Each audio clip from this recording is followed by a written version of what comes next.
Cette école est totalement approvisionnée déjà ou c'est... Oui, pour le premier trimestre de la rentrée 2024-2025. Alain Hinkati, en tournée dans les antennes de l'Agence nationale de l'alimentation et de la nutrition des régions du Nord Bénin. Le directeur général de la NAN est allé s'enquérir de la disponibilité des vivres dans les différentes localités. Des vivres qui seront utilisés pour les repas des enfants dès la rentrée 2024-2025. Nous sommes en train de faire le tour des bureaux pour voir quelle est l'organisation qui est en place et comment la rentrée se prépare. Outre la préparation matérielle, cette tournée a permis de vérifier l'installation des équipes de la NAN dans les différentes régions. Ces équipes, désormais bien implantées, vont jouer un rôle clé dans la gestion des cantines scolaires en collaboration avec le Programme alimentaire mondial qui assure la transition progressive de ses responsabilités vers la NAN. Au terme des échanges entre le directeur général de la NAN et les populations, la mobilisation communautaire reste un défi majeur. La contribution communautaire est essentielle pour la réussite du programme. Et compte tenu de ça, tous les agents de terrain du Borgou 2 sont à pied d'œuvre actuellement pour faire de la réussite au niveau de ce programme. La valeur ajoutée serait de conscientiser plus ces communautés-là, ces acteurs-là, parce qu'ils savent, tous ces acteurs savent ce que c'est le projet et autres, mais ont tendance à dire le gouvernement fera, mais c'est de les ramener à ce que chacun d'entre eux a sa part à contribuer pour la continuité, la continuité des acquis du programme. Non, on ne va pas plus travailler pour que la mobilisation communautaire soit plus forte et ressentie dans chaque école. Pour qu'on ne dise pas que dans telle école, c'est zéro mobilisation communautaire. Et il est aussi revenu sur les champs scolaires et les jardins scolaires. Je pense que ça là, c'est de notre actif. On va le faire. La communauté a un rôle très important à jouer dans le volet cantine scolaire. Parce que le gouvernement joue déjà sa partition en envoyant les vivres. Mais le reste, ceux qui doivent préparer, la qualité des repas dépendra de la participation de la communauté. Et c'est pour cela que la communauté a un très grand rôle à jouer. Le gouvernement est pleinement engagé à apporter des innovations pour assurer la bonne marche et la durabilité des cantines scolaires, toute chose qui va contribuer à garantir un meilleur avenir aux enfants du Bénin. Le chef de l'État est engagé pour ça, ça va être fait.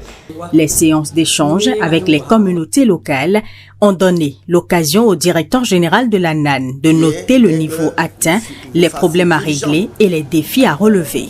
Quand on a dit qu'il faut rendre les cantines durables, on a dit tout de suite qu'il faut avoir des infrastructures pour que les cantines soient durables. Et ces infrastructures-là, c'est magasins, c'est cuisine, c'est eau.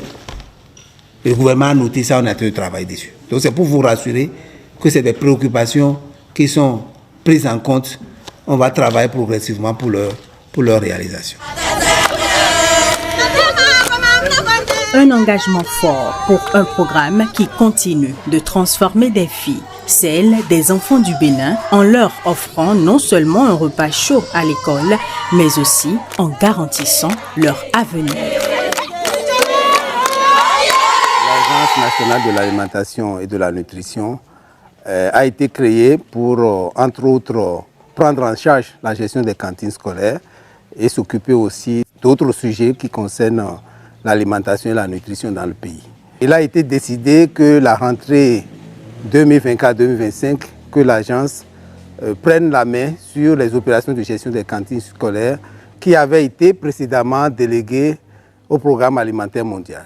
Donc c'est dans le cadre des préparatifs du transfert que nous sommes déplacés dans la région du Nord. Nous sommes satisfaits du niveau de préparation de la rentrée, du niveau de mise à disposition des vivres dans les écoles. Et nous sommes rassurés que dans le Nord, toutes les écoles seront livrées avant la rentrée et que les cantines pourront démarrer le premier jour de la rentrée.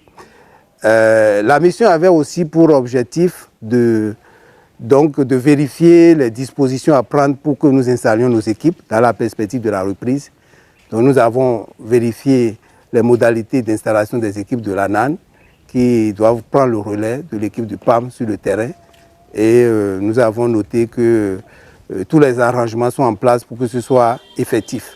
Nous invitons l'ensemble des parties prenantes à rester mobilisées sur ce programme. C'est un programme qui a un impact économique majeur, c'est un programme aussi social et qui a un impact quand même assez important sur l'économie nationale, sur les communautés, sur déjà les enfants, l'éducation des enfants. Il n'y a plus d'enfants qu'on va laisser sur la route par rapport au système éducatif.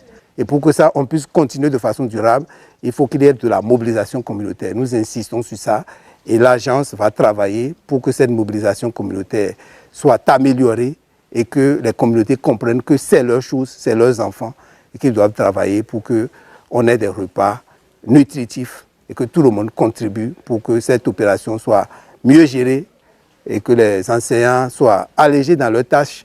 Si la communauté se mobilise, le travail au niveau des enseignants sera allégé et puis ça va nous permettre vraiment de soutenir ce programme qui est un programme majeur pour le gouvernement.